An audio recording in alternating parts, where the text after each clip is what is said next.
आगामी दिल्ली विधानसभा चुनाव को लेकर आम आदमी पार्टी एक्टिव मोड में नजर आ रही है। इस बीच आप ने दिल्ली विधानसभा चुनाव के लिए चौथी लिस्ट भी जारी कर दी है।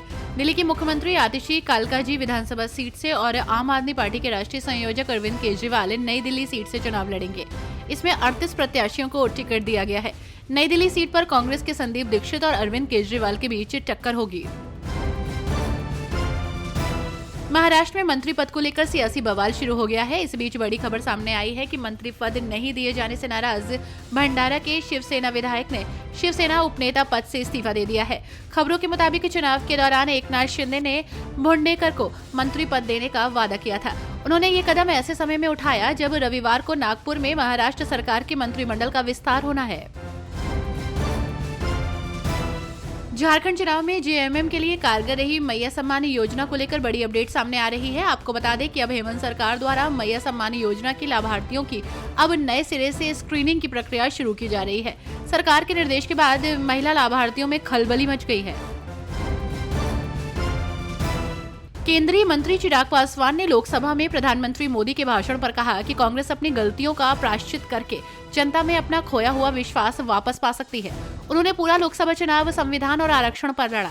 क्या उन्होंने 1975 में आपातकाल लगाकर संविधान की हत्या नहीं की थी? कांग्रेस अपने ही हवा महल में जी रही है, जहां उन्हें लगता है कि वे जो भी कहते हैं वही सच है। उन्होंने जो गलतियां की है उसका नतीजा ये हुआ कि आज उनके लिए 150 सीटें लाना भी मुश्किल हो गया है। कर्नाटक के उप मुख्यमंत्री डीके शिव कुमार ने प्रधानमंत्री नरेंद्र मोदी के पिछले दिन संसद में दिए गए भाषण को लेकर उन पर तीखा हमला बोला।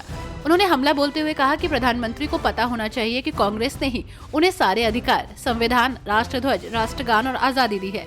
इसलिए जब आजादी दे दी, लोकतंत्र दे दिया, तो अब वो इस देश के प्रधानमंत्री हैं। बिहार चुनाव से पहले राज्य का सियासी पारा हाई चल रहा है। वहीं इसी बीच तेजस्वी यादव ने मुख्यमंत्री नीतीश कुमार और उनकी सरकार पर तीखा हमला बोला। उन्होंने दावा किया कि उनकी सरकार योजनाओं की घोषणा करने से पहले जमीनी हकीकत का अध्ययन करती है। तेजस्वी ने कहा कि हमने जो वादे किए थे उन्हें उप मुख्यमंत्री रहते हुए पूरा किया। नीतीश कुमार जो कहते थे कि पैसा अपने बाप के घर से लाएगा, उन्हीं से हमने नियुक्ति पत्र बंटवाए। खास तौर पर सरकारी नौकरियों के वादों को पूरा किया। केंद्रीय गृह मंत्री अमित शाह आज छत्तीसगढ़ में हैं, जहां उन्होंने कहा कि छत्तीसगढ़ के लोगों को मैं आश्वस्त करना चाहता हूं कि आपने छत्तीसगढ़ के मुख्यमंत्री विष्णुदेव साय के नेतृत्व में विश्वास जताया है और हम सभी 2026 तक राज्य से नक्सलवाद को खत्म करने के लिए प्रतिबद्ध हैं। छत्तीसगढ़ पुलिस ने पिछले वर्ष में नक्सलियों के खिलाफ बड़ी सफलता हासिल की। 287 नक्सली मारे गए, लगभग 1000 नक्सली गिरफ्तार किए गए और 837 नक्सली आत्मसमर्पण कर चुके हैं। कांग्रेस नेता मणिशंकर अय्यर की किताब इन दिनों चर्चा का विषय बनी हुई है। आपको बता दें कि उन्होंने अपनी नई किताब के जरिए अपने राजनीतिक जीवन के बारे में चर्चा की। मनमोहन सिंह से लेकर पीएम मोदी के सत्ता में आने तक का इसमें जिक्र है। किताब में कांग्रेस नेता यूपीए सरकार की गलतियों के बारे में भी बताया गया है, जिसके कारण सरकार दोबारा नहीं आ सकी। बिहार के उप मुख्यमंत्री सम्राट चौधरी ने आरजेडी नेता तेजस्वी यादव द्वारा माई बहन मान योजना की घोषणा पर कहा, बिहार की जनता ने लालू प्रसाद जी के 15 साल देखे हैं। कैसे उन्होंने लोगों को लूटा, 950 करोड़ का चारा घोटाला किया, नौकरी के बदले गरीबों की जमीन लिखवाने का काम किया। बिहार की जनता ये जानती है, बिहार की जनता किसी भी हालत में लालू प्रसाद के परिवार को बिहार की सत्ता नहीं देगी।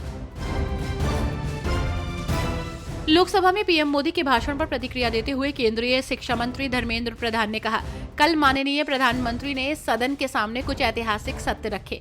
कांग्रेस पार्टी के पास न तो शर्म है और न ही जिम्मेदारी।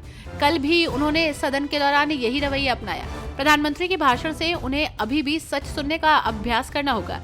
देश की जनता ने कांग्रेस पार्टी को बार बार आईना दिखाया है।